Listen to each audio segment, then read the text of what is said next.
10ാം വർഷത്തിലേക്ക് കടക്കുന്ന വേളയിൽ ഓരോ മലയാളിക്കുമുള്ള സമ്മാനമായാണ് വിഴിഞ്ഞം അന്താരാഷ്ട്ര തുറമുഖത്തിൻ്റെ കമ്മീഷനിങ് തീരുമാനിക്കപ്പെട്ടിരിക്കുന്നത്.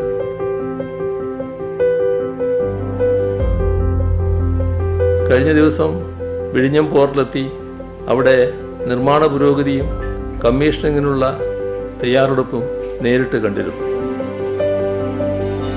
LDF സർക്കാരിൻ്റെ നിശ്ചയദാർഢ്യത്തിലാണ് വിഴിഞ്ഞം തുറമുഖമെന്ന സ്വപ്നം യാഥാർത്ഥ്യമായത്. പഴയ കരാർ പ്രകാരം തുറമുഖം പ്രവർത്തനം ആരംഭിച്ചതിന് ശേഷം 15ാം വർഷം മുതലാണ് സംസ്ഥാന സർക്കാരിന് തുറമുഖ വരുമാനത്തിൻ്റെ വിഹിതം ലഭിച്ചു തുടങ്ങുക. ഇപ്പോൾ ഒപ്പുവെച്ച സപ്ലിമെൻ്ററി കരാർ പ്രകാരം 2034 മുതൽ സർക്കാരിന് വരുമാനം ലഭിച്ചു തുടങ്ങും.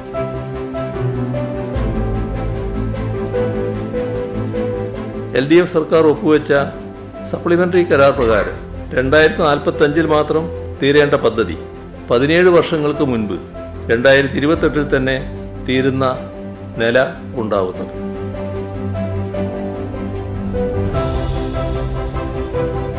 പദ്ധതിക്കായി 61.83% തുക സംസ്ഥാന സർക്കാരാണ് വഹിക്കുന്നത്.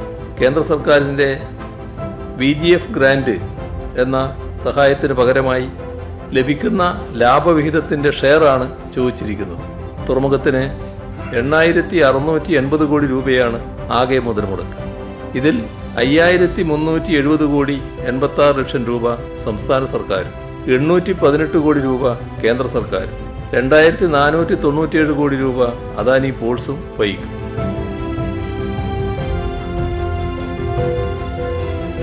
വിഴിഞ്ഞം അന്താരാഷ്ട്ര തുറമുഖം അതിൻ്റെ ചരിത്രപ്രധാനമായ സാമൂഹ്യ സാമ്പത്തിക വളർച്ച കൈവരിക്കുന്ന യാത്ര ആരംഭിക്കാൻ തയ്യാറായി കഴിഞ്ഞു. കൂടുതൽ ആഗോള സമുദ്ര വ്യാപാരത്തെ ഇന്ത്യയിലേക്ക് ആകർഷിക്കുന്ന ഒരു പുതിയ കവാടമായി ഈ തുറമുഖം മാറുകയാണ്. ഈ പുതിയ സമുദ്രയുഗത്തിൻ്റെ ഉദയത്തിന് സാക്ഷ്യം വഹിക്കാൻ രാജ്യം കാത്തിരിക്കുകയാണ്.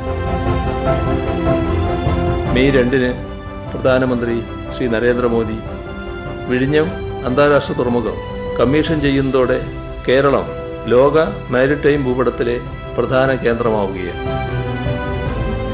തുറമുഖം രാഷ്ട്രത്തിന് സമർപ്പിക്കുന്നതോടെ ലോക സമുദ്ര വ്യാപാര മേഖലയിൽ കേരളം എന്ന പേർ തങ്കലിപികളാൽ എഴുതപ്പെടുകയാണ്.